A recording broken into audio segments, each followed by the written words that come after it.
Narendra Modi is in very serious trouble, their foreign policy is in very serious trouble. और ये जो cease fire Donald Trump ने की है, इससे बड़ा धक्का तो नरेंद्र मोदी को नहीं लग सकता था। और सवाल पूछ रहे हैं कि जी सीज फायर उसने करवाई है कि नहीं करवाई।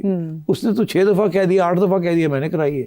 अभी वो अदालत में भी उसने, उसके जो कॉमर्स सेक्रेटरी हैं उन्होंने जिस अदालत में ये चैलेंज हुआ हुआ है ये टैरिफ्स का कैलिफोर्निया के अंदर, उसमें जाके उनके कॉमर्स सेक्रेटरी ने ये भी कह दिया हमने तो सीज फायर करवा दी है ये पाकिस्तान की। तो ये तो बड़ी ज़बरदस्त हमारी पेशकश भी है टैरिफ्स वाली। तो बाय द वे आज की खबर है कि वो छुट्टी हो गई है वहाँ। कैलिफोर्निया कोर्ट ने रूल आउट अगेंस्ट पिटिशन कर दिया है। अच्छा, दैट्स बाय इंफॉर्मेशन टैरिफ्स के मामले में। ओके ओके, उन्होंने कहा नहीं अब ये उसको अपील करेंगे। तो बहरहाल ये कि तो ये इस तरह की बातें शुरू हो गई है। और डोनाल्ड ट्रंप तो कह रहा है मैंने करवाया।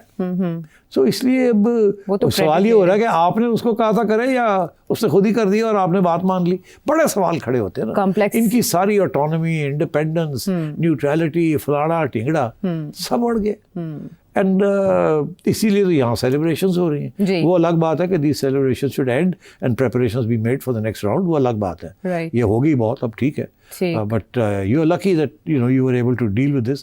They were not aware. Next time they'll know, and they'll come back, and this time they'll be better prepared. Even keeping in mind the China factor, they will come back. Even keeping in mind the China factor,